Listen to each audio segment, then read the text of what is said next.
और आज हम ऐसी फसल के बारे में आपको बताने जा रहे हैं जो कि वाकई में एक सोने की कान है।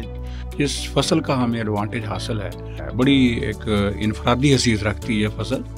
मैं आज जिक्र करना चाहूँगा कि ये एक हम कहते हैं लेग्यूमिनस फैमिली या वो फलीदार जो फसलें हैं जिसमें बहुत सारी दालें भी आती हैं। तो इस फसल इसमें ये ऑर्गेनिक मैटर जो है ज़मीन में ये डेवलप करती है। दूध पैदा करना हो या आपने गोश्त पैदा करना हो, दोनों ही के हवाले से इसकी अफादियत है। अब ज़रा कुछ ऐसी बात जो हमारे किसान भाई इस टाइम वेट कर रहे हैं सुनने के लिए, और वो तकरीबन 5 कटाइयाँ तक जो है ना साल में ली जा सकती है। ओवरऑल ये साल में कम से कम जो है 10 से 15 टन तक इसकी जो प्रोडक्शन जो है वो ली जा सकती है। ये इस वक्त तकरीबन कोई 24 बिलियन यूएस डॉलर की ये फसल है पूरी दुनिया में जो एक्सचेंज होती है।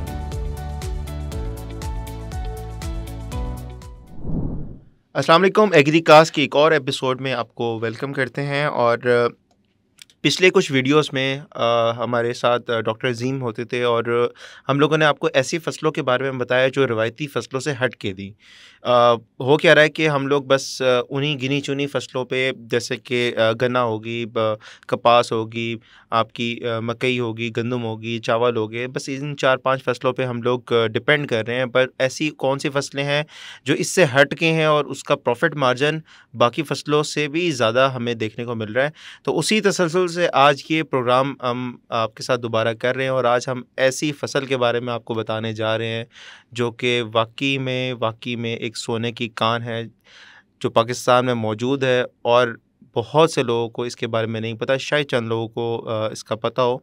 तो ये कौन सी फसल है, इसका क्या मुनाफा है, पैदावार कितनी है, क्या ख़र्चा आता है इसको लगाने में, पाकिस्तान में इसकी क्या मार्केट है, बैनुल-अक़वामी मार्केट इसकी कैसी है, एक्सपोर्ट क्या ये हो रहा है या नहीं हो रहा, एक्सपोर्ट करते हैं तो वहाँ पे इसकी क्या अपॉर्चुनिटीज़ हैं। तो इसी सब के हवाले से हम डॉक्टर साहब से आज गुफ्तगू करेंगे। तो वेलकम करते हैं डॉक्टर साहब को। डॉक्टर साहब अस्सलाम वालेकुम। Thank you. डॉक्टर साहब, हम पिछली कुछ वीडियोस में इसी तरह ही हर नई फसल के बारे में हम गुफ्तगू कर रहे हैं, डिस्कस कर रहे हैं, लोगों के पास ऑप्शंस और चॉइसेस लेके आ रहे हैं, ताकि जो लोग कहते थे, हमें बहुत से कमेंट्स मिलते थे कि भाई हम क्या लगाएं अभी ना। गंदम वाले लोग कहते थे भाई हमने अब गंदम नहीं लगानी, चावल वाले भी इसी तरह ही हो गए, मकई वाले भी ऐसे ही हो गए, और भी फसलों के साथ जो मसले मसाइल हुए हैं। तो आज जिस फसल के बारे में हम बात करना चाह रहे हैं, थोड़ा सा उसको इंट्रोड्यूस करें और बताएं किसानों को वो कौन सी फसल है। बिस्मिल्लाहिर्रहमानिर्रहीम। बहुत शुक्रिया। मेरा ख्याल है ये इस वक्त की ज़रूरत भी है जिस टॉपिक पे हम बात कर रहे हैं। और आपने सही कहा, और हम अपने जो हमारे नाज़रीन हैं, हमें देखने वाले, हमारे प्रोग्राम को देखने वाले, उनसे हम मुसलसल मुखातब हो रहे हैं।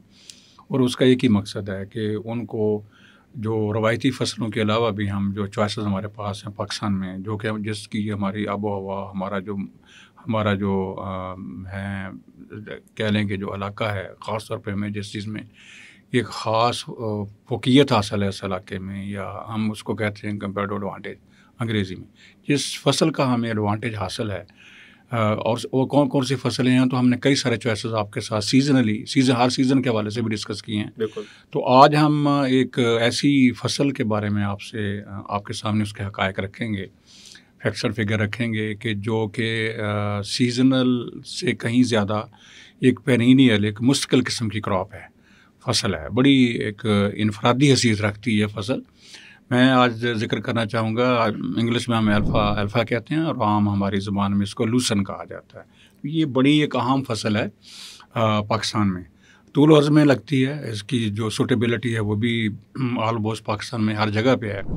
लेकिन इसके बारे में आज हम डिटेल गुफ्तगू करेंगे कि जी इसमें ये किस हद तक हम पाकिस्तान में इसको काश करते हैं और इसके क्या मकासद हैं, और दूसरा ये है कि इसकी मुल्क के अंदर अपने इसकी किस तरह से इसका इस्तेमाल है, और अगर हम इसको इंटरनेशनल कॉन्टेक्स्ट में देखें, एक्सपोर्ट के हवाले से देखें, तो वहाँ इसका क्या पोटेंशियल है, और इसकी जो बाकी फ़वाइद हैं वो क्या है। ठीक हो गया। शुरू में थोड़ा सा ज़रा ऑडियंस को क्लियर भी कर देते हैं कि बहुत से लोगों के माइंड में आ रहा होगा भाई अल्फ़ा नाम सुनने में लग रहा है क्या चीज़ है, किस चीज़ की ये फसल है, ये क्या है?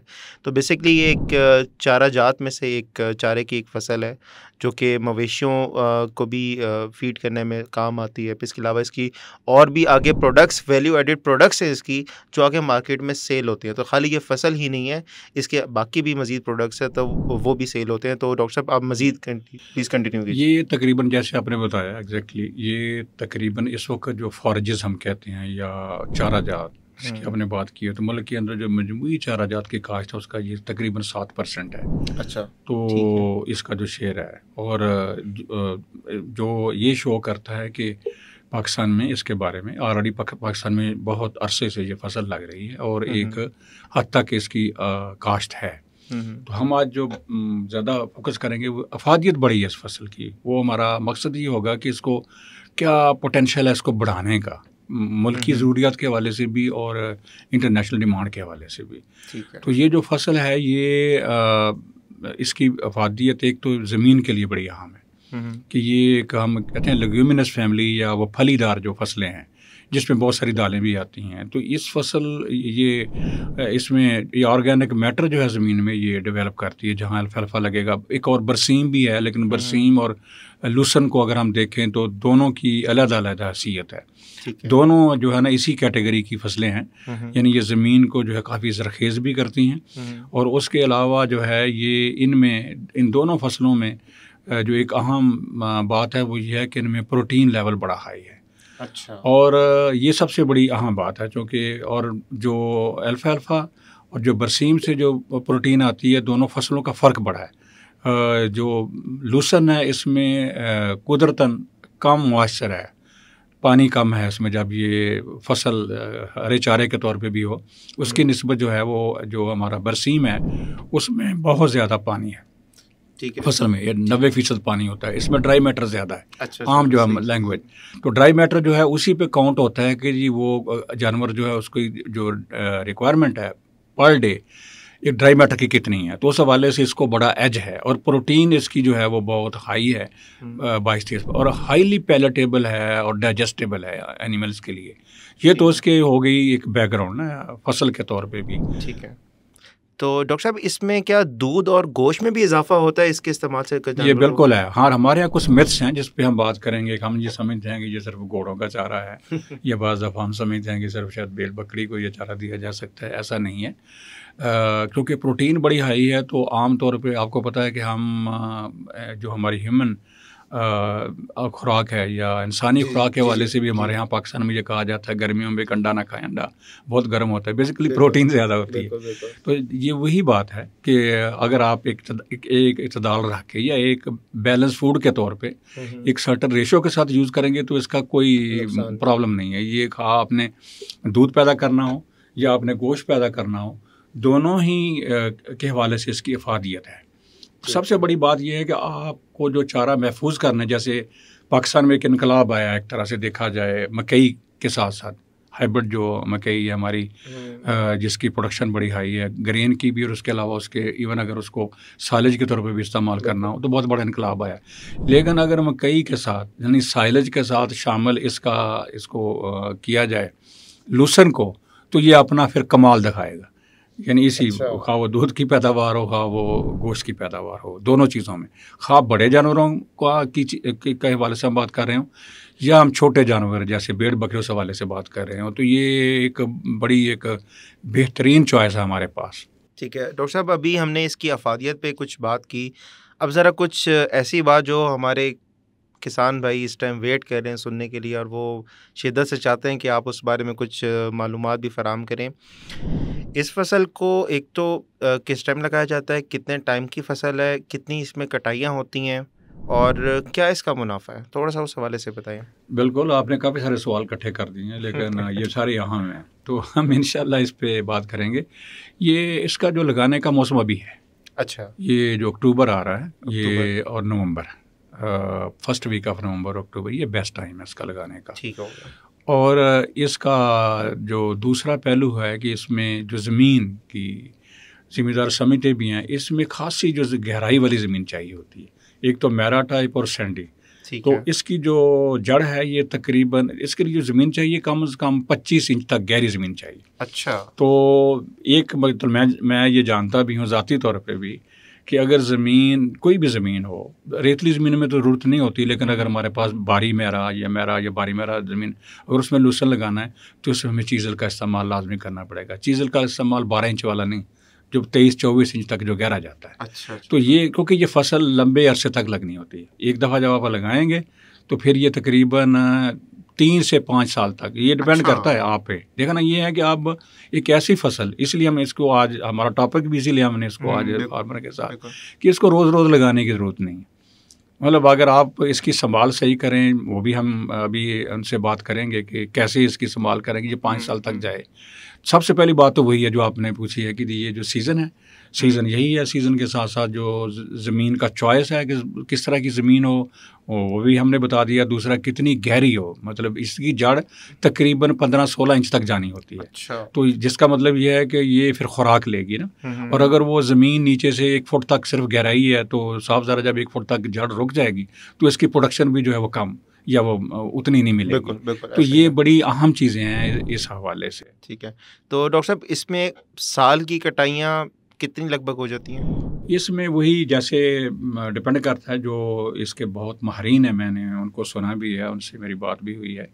तो इसकी तो कटाइयाँ जो है ये तकरीबन 5 कटाइयाँ तक जो है ना साल में ली जा सकती हैं। अच्छा। ये और अब आप देखें, अगर आप 5 साल तक ले जाएं और जो इसकी जो प्रोडक्शन है वो एस्टिमेट की गई है तकरीबन 4 से 5 टन तक भी, 2 टन से लेके 5 टन तक प्रोडक्शन ली जा सकती है। अच्छा, अगर इसकी फी एकड़ की बात फी एकड़ की बात, फी कटाई की बात कर, फी कटाई। अच्छा, तो ओवरऑल ये साल में कम से कम जो है 10 से 15 टन तक इसकी जो प्रोडक्शन जो है वो ली जा सकती है। ठीक है। बल्कि इससे भी ज़्यादा, तो 10,000 kg तक इसकी जो है 10 टन तक जो है इसकी पैदावार ली जा सकती है। तो डॉक्टर साहब, अगर 10 टन तक पैदावार इसकी हमें आप ये सालाना बता रहे हैं या फ़ी कटाई की बात कर रहे हैं आप? ठीक है।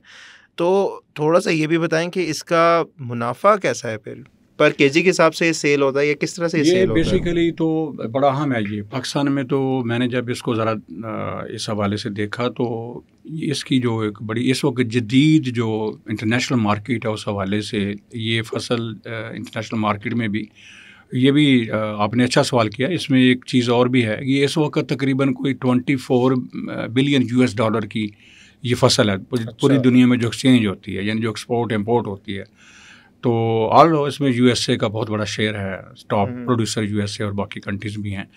तो इसमें जो है ये तकरीबन इसकी फोरकास्ट है, क्योंकि जिस तरीके से हमारी पूरी दुनिया में लोगों की परचेजिंग पावर बढ़ रही है, उनकी जो फूड के हवाले से चॉइसेस ज़्यादातर एनिमल फूड की तरफ जा रहे हैं, क्योंकि जैसे जैसे इकोनॉमीज़ आगे बढ़ती हैं तो जो है चॉइस जो है एनिमल फूड की तरफ ज़्यादा लोग एक्सपेंडिचर होता है। तो उस हवाले से इसकी जो डिमांड है और उसको देखा जाए इंटरनेशनल, तो ये तकरीबन प्रेडिक्टेड है कि ये 44-45 बिलियन की इकोनॉमी 2030 तक ये बन जाएगी। अच्छा। तो इतनी बड़ी इकोनॉमी है। और इसमें जो इसकी जो एक्सपोर्ट होती है और इसकी बेलिंग जो है, इसका ज़्यादातर ही एक्सपोर्ट होता है। हे की टेक्नोलॉजी इतनी मुश्किल भी नहीं है, उस पर भी हम बात करेंगे। तो हे जो है इसका एक्सपोर्ट होता है और 2 शक्लों में, बेलिंग की शक्ल में भी और पैलेटिंग की शक्ल में भी। अब पैलेटिंग टेक्नोलॉजी आ गई है, जिससे ये इस फसल को जब ट्रांसपोर्ट करना हो तो ट्रांसपोर्ट की लागत बड़ी कम हो जाती है। जब हम पैलेटिंग में कन्वर्ट कर लेते हैं तो उसका हुजम बहुत कम हो जाता है। और इसकी टन है जो छोटी गाड़ियों पे भी ये ट्रांसपोर्ट हो सकती है, बहुत बड़ी क्वांटिटी। जबकि अगर इसको हे की शक्ल में करना हो तो आपको बड़ी बिग ट्रांसपोर्ट चाहिए और की कॉस्ट ऑफ ट्रांसपोर्ट बड़ी हाई होती है। डिमांड इस वक्त इवन कोरिया एक बहुत बड़ी मंडी इस वक्त बनने जा रही है। फिर इसके कुछ कम्बिनेशन भी हैं कि आप अगर जो हमारा भूसा है, मुख्तलिफ भूसा है की शक्ल में अगर आप एक्सपोर्ट कर रहे हैं, और उसके बाद जो है आप इसकी अगर पैलेटिंग कर लेंगे और भूसे के साथ इसको कंबाइन कर लेंगे किसी रेशो के साथ जिसकी डिमांड इंटरनेशनल है, जिसमें होगा कि 10% 20% इसमें लूसन भी है या बरसीम भी है और इसकी जो है प्रोटीन वैल्यू ये है, तो उसी तरह से आपकी जो वैल्यू है आपकी कमोडिटी की, वो आपके मुल्क के अंदर भी जो जानवरों के लिए जो चारे इस्तेमाल होते हैं, क्योंकि आपको पता थोड़ी यहाँ बहुत महंगी है, 1200-1300 रुपये तक एक मन है, तो उसमें तो कुछ भी नहीं होता। तो अगर लूसन उसमें शामिल होगा तो उसकी वैल्यू लाइफ स्टॉक के लिए, एनिमल के लिए भी बहुत बढ़ जाएगी। तो इसकी जो अफादियत है मुल्क के अंदर भी, और इसकी डिमांड आप सुन भी रहे हैं पिछले दिनों में जो हमारे मुआदे हो रहे थे, ये जो हमने अपनी ग्रीन पाकिस्तान के अंडर जो हमने ओपन किया है, पाकिस्तान ने अपने आप को इन्वेस्टमेंट के लिए, सऊदीयन की बहुत बड़ी इन्वेस्टमेंट वो चाह रहे हैं, क्योंकि वो मिडल ईस्ट में इसकी बहुत हाई डिमांड है।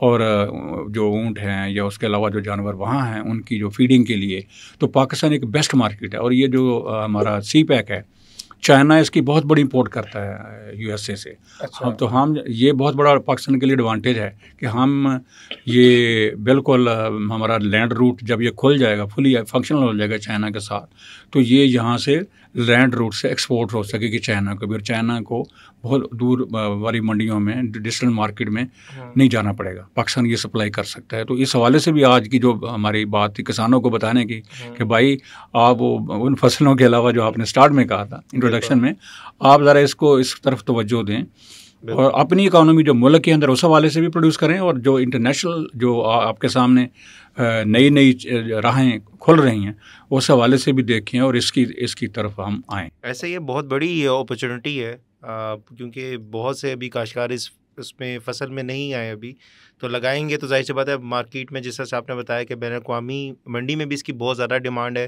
फिर आपके मुल्क में ही उसकी अच्छी खासी भी डिमांड मौजूद है, तो वहाँ पे भी इसका काम आ सकता है। डॉक्टर साहब, फ़ी एकड़ मुनाफा कोई लगभग एक आइडिया आपको बता रहा हूँ कि क्या मुनाफा है इसका? ये तकरीबन अगर इसका सीड प्रोड्यूस किया जाए ना, लेकिन अमूमन इसका सीड लास्ट स्टेज पे प्रोड्यूस किया जाता है। वो एक रोटेशन होती है, किस रोटेशन में जाके अपनी कितनी कटिंग के बाद या कितने सालों के बाद ने सीड पे आपने लेके जाना है। अच्छा। तो सीड भी तकरीबन 150-200 kg तक इसका निकल आता है फी एकड़ ना। अच्छा। और ये तकरीबन 10 kg 1800 रुपये तकरीबन इस वक्त जो हम बाहर से इंपोर्ट करते हैं सीड, वो सीड की कीमत ही है। अच्छा। और हमारे यहाँ 2-3 इलाके जो हैं बहावलपुर का और इसके अलावा खुजदार का, बलोचिस्तान में, ये बेस्ट हैं सीड प्रोडक्शन के लिए। तो मुल्क के अंदर भी सीड पैदा किया जा सकता है। तो अगर सीड पैदा करना हो तब भी ये तकरीबन 3-3.5 लाख की इकानमी है सीधी। अच्छा। और अगर हम इसको फॉर्डर के तौर पे देखें, जो इस वक्त तकरीबन 35 रुपये से 55 रुपये तक की इस वक्त पोस्टें लग रही हैं कि पर केजी इसकी हे की कीमत है।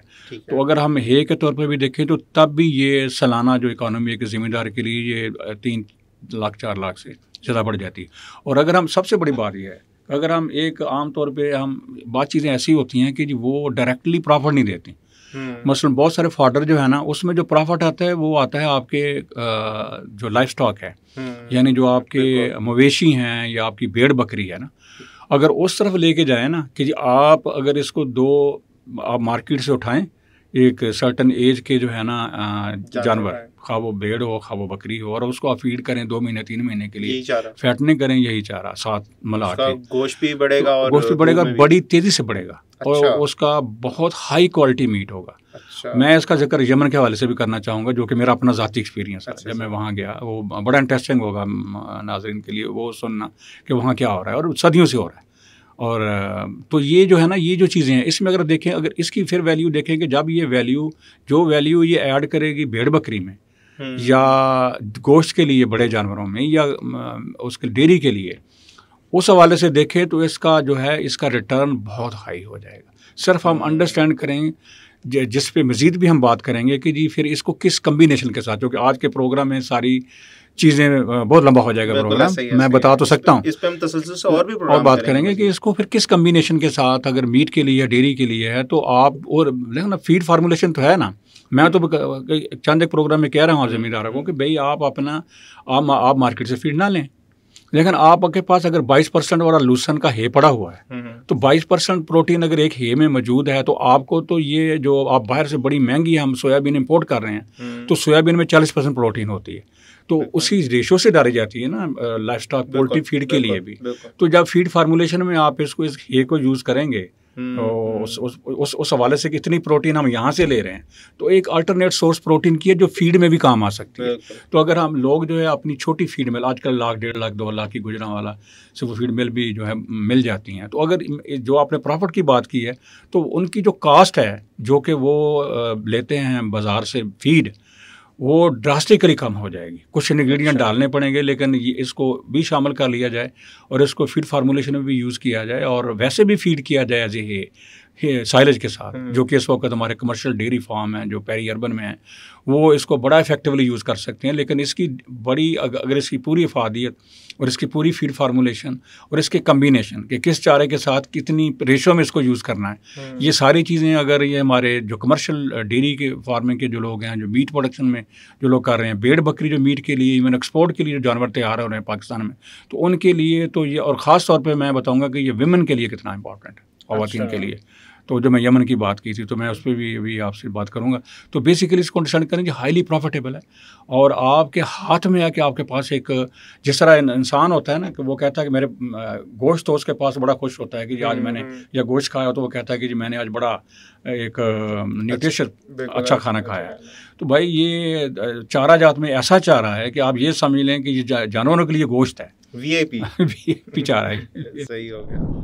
तो डॉक्टर साहब, इसकी सेल जो है, जैसे एक किसान अगर वो लगाता है तो कितनी आसानी से ये मार्केट में सेल हो रहा है? पाकिस्तान की अगर मैं बात करूँ तो सेल जो है ना, देखिए, जब 2-3 चीज़ें हैं। एक तो सेल है कि हे के तौर पे इसकी एक्सपोर्ट के वास्ते, जैसे मैंने बताया कि जी 4-5-6 मंडियां हैं, और इसकी अभी प्रोडक्ट, जैसे आपने शुरू में भी कहा था कि हम आज चारे के अलावा उसके प्रोडक्ट की बात करेंगे। इसके अब जब प्रोडक्ट्स हैं, जो लोग इसको सेल कर रहे हैं, अगर वो एडवर्टाइज़ करें कि पाकिस्तान में जो हमारा जो लूसन है वो इस कम्बिनेशन के साथ भी अवेलेबल है, और वो फार्मूलेशन करें प्रोडक्ट्स की कि जी ये, और एक और अपॉर्चुनिटी आ रही है कि देखें इस वक्त जो अमेरिकन राय ग्रास है, और मैंने लास्ट टाइम एक प्रोग्राम भी किया था हमारा, जो हमने खुद भी मैंने काश्त की, जो अपना इटालियन राय ग्रास है, जो कि कोरियन को बड़ी डिमांड, हाई डिमांड है।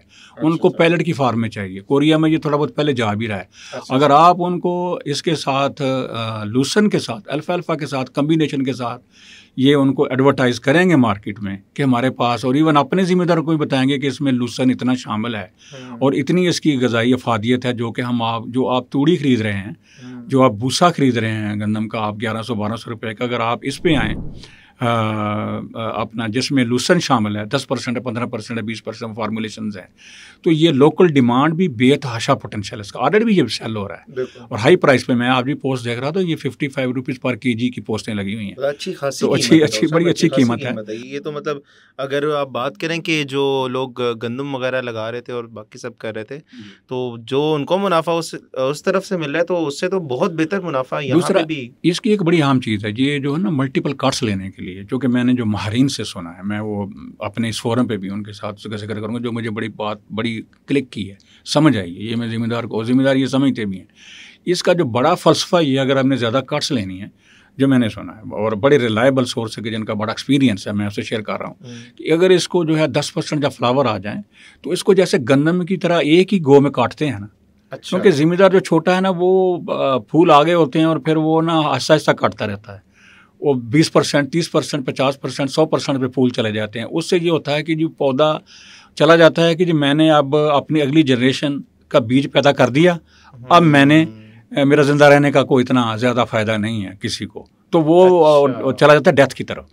तो बेसिकली अगर इसको 10% मॉइस्चर पे एक ही दफ़ा ज़िम्मेदार काट ले, क्योंकि उसे ये अंदाज़ा नहीं है कि ये इसको ग्रीन के तौर पे यूज़ करने से कहीं ज़्यादा बेहतर इसका जो है वो हे है। हे से मुराद ये है कि जैसे हम फ्रूट खाते हैं ना, ड्राई फ्रूट, तो ये ड्राई चारा है। अच्छा, उसको ड्राइंग मुश्किल भी नहीं है। जब आप एक दफ़ा काट लेंगे 2-3 दिन में, ये उल्टा देंगे, 2-3 दिन में 12% मॉइस्चर पे आ जाएगा, तो आप इसको जहाँ मर्जी रख लें, ठीक है, और जब मर्जी इस्तेमाल कर लें, और जिस मर्जी कम्बिनेशन के साथ इस्तेमाल करें। ये एक ऐसी चीज़ है, 5 साल तक तो ये चारा आपको चारा देता है, एक दफ़ा लगाना पड़ता है, फिर उसके बाद आप जब चाहें आप स्टोर कर लें। और ये जब आप इसको 10% फ्लावरिंग पे इसको एकदम करेंगे, तो ये जो क्रॉप है फिर दोबारा उसी तरह से ही निकलेगी। वो ये नहीं कहेगी कि मैंने सीड दे दिया बस, मेरी अब बस, तो वो फिर आगे चलती रहेगी। और ये चंद एक चीज़ें हैं जो इस क्रॉप के हवाले से, और फिर इसकी जो एक, जैसे होता है ना घर में दाने पड़े हुए हैं, जब मर्जी आप उसको मशीन पे ले जाएं और आटा बना लें और अपनी रोटी, यही वाली बात है। ये ऐसा चारा है कि ये हर वक्त, और ये भी नहीं कि जी आपने वो साइलेज की शक्ल में रखना है, तो ये हे की शक्ल में आपने प्रेस करके बेलन कर लें, या वैसे मतलब है कि उसको ताकि जगह भी कम ले और बहुत ज़्यादा, हाँ, उसको चॉप करके जैसे तूड़ी रखते हैं वैसे आप इसको एक हवादार। तो ये मॉइस्चर से या नमी से या किसी और चीज़ से भी ख़राब नहीं होगा? अगर आप 12% पर रखेंगे और कमरा हवादार होगा तूड़ी की तरह। तो अच्छा। ये बिल्कुल वैसे ही, इसकी कोई सही। फिर कुछ नहीं होगा। हाँ, अगर आपने वो 20-22% पे आपने बिल्कुल ही उसमें हाई मॉइस्चर के ऊपर रख लिया तो फिर उस पे फंगस आएगी। ठीक हो गया। डॉक्टर साहब, मेरे ख़्याल से बहुत ही इंटरेस्टिंग किस्म का टॉपिक आज का हुआ है और बहुत लोगों के लिए ये चीज़ नई भी होगी, और हम प्लान कर रहे हैं कि इस पे मज़ीद वीडियोस भी बनाएं, इसकी हर एक चीज़ पे। हम शायद अगली आने वाले वीडियोस में आप लोगों का फ़ीडबैक होगा, आप लोग कमेंट्स करके नीचे बताएंगे। उसके बाद हम मज़ीद भी प्लान करेंगे कि इसको लगाना कैसे है, कितना ख़र्चा आता है, ज़मीन की तैयारी से लेकर बाकी सब चीज़ें, तो इंशाल्लाह वो भी हम आगे चल के डिस्कस करेंगे। और आप ज़रूर जो है इस वीडियो को लाइक कर लें और शेयर करें और चैनल को सब्सक्राइब कर लें, और लाज़मी कमेंट सेक्शन में आप बताइएगा कि इस अल्फ़ा चारे के हवाले से आप मज़ीद क्या जानना चाहते हैं। क्या आप इसको काश्त करना चाहते हैं, या कभी आपने अगर काश्त किया है तो भी आप कमेंट सेक्शन में लाज़मी बताएं।